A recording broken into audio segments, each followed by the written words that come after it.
Olá! Já pararam para pensar como um livro tão antigo quanto a Bíblia continua gerando tanta curiosidade e tantas perguntas? Pois é, hoje a gente vai mergulhar em algumas dessas dúvidas mais comuns.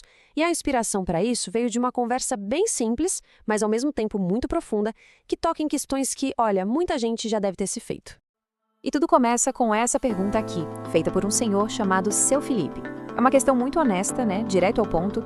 Poxa, como é que se pode acreditar num livro com milhares de anos e que ainda por cima foi escrito por pessoas comuns, gente como a gente?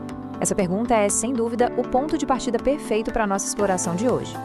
Então, para a gente conseguir responder a pergunta do Seu Felipe, a primeira coisa é entender, afinal, o que é a Bíblia? E a resposta pode surpreender. Ela é bem mais complexa e, ao mesmo tempo, muito mais unificada do que parece à primeira vista. Ok, vamos começar com um número que já quebra uma ideia comum. A Bíblia não é um livro só. Pensa nela como uma pequena biblioteca. São 66 livros diferentes. E tem de tudo um pouco ali dentro. Livros de história, de poesia, profecias, tem até cartas pessoais. E quem escreveu tudo isso? Aqui a diversidade é impressionante. Foram mais ou menos 40 autores. E não era um grupo homogêneo, não. Tinha reis, profetas, pastores de ovelhas, pescadores, um médico, ou seja, gente de todas as camadas sociais, vivendo em épocas completamente diferentes. E olha só o tempo que levou para tudo isso ficar pronto. Mais de 1.500 anos separam o primeiro autor do último. É notável pensar que textos escritos num período tão gigantesco possam juntos contar uma única história coesa. Certo. E como é essa biblioteca toda organizada? Basicamente em duas grandes seções. A primeira é o Antigo Testamento, com 39 livros. Ele conta a história da criação, do povo de Israel, e vai construindo aos poucos a promessa de um Salvador. Depois vem o Novo Testamento, com 27 livros. O foco aqui muda. É a vida de Jesus, o comecinho da igreja, e ele mostra como aquela promessa antiga se cumpriu.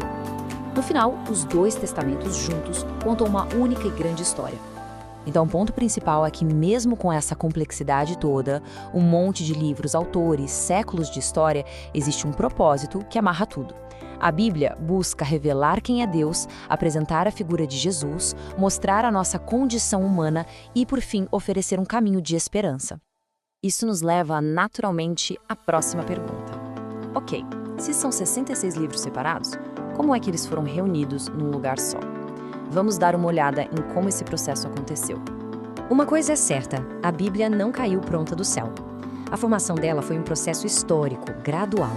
Pela ótica da fé cristã, esse processo foi guiado por uma inspiração divina, mas também envolveu o reconhecimento e a preservação desses textos pelas comunidades de fé ao longo de muitos e muitos séculos. E esse processo levou séculos, viu? Os livros do Antigo Testamento, por exemplo, já eram tidos como sagrados muito antes de Cristo. Aí, com o surgimento do cristianismo, os evangelhos e as cartas dos apóstolos começaram a circular entre as primeiras comunidades. E aos poucos foram sendo aceitos, até que a coleção do Novo Testamento se consolidou lá pelo século IV. E aqui surge uma pergunta excelente, que veio direto da nossa conversa inspiradora. Se o livro de Jó é considerado um dos mais antigos a serem escritos, por que a Bíblia não começa com ele? A resposta para isso revela um princípio-chave sobre a estrutura do livro todo. E a chave está aqui. A organização dos livros não segue a ordem que foram escritos, ela segue a ordem da história que quer contar. Gênesis vem primeiro porque, ele narra o começo de tudo, a criação, a queda da humanidade e a primeira promessa de redenção. A ordem dos livros serve à narrativa e não à cronologia.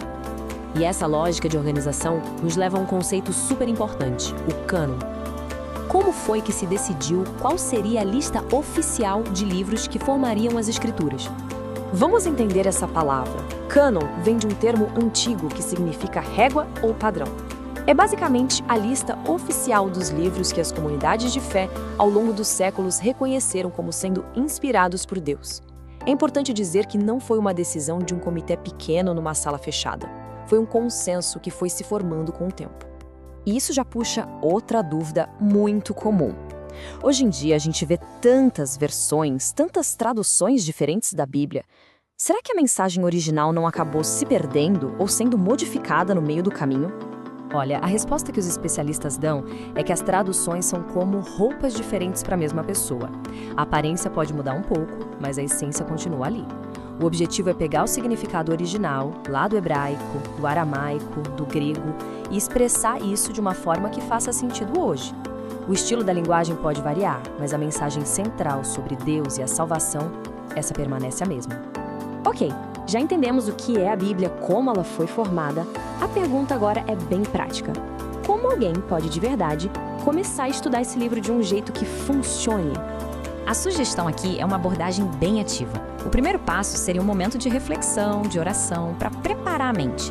Depois, o segredo é a consistência. Lê um pouquinho todo dia. Outra dica valiosa é comparar traduções. Às vezes, uma palavra diferente numa outra versão já ilumina uma passagem que parecia confusa. E, claro, anotar. Anotar o que chama atenção é fundamental. Assim como fazer perguntas para o texto, sabe? Quem escreveu isso? Para quem? Por quê? É uma forma de dialogar com o que está escrito, e não só ser um leitor passivo.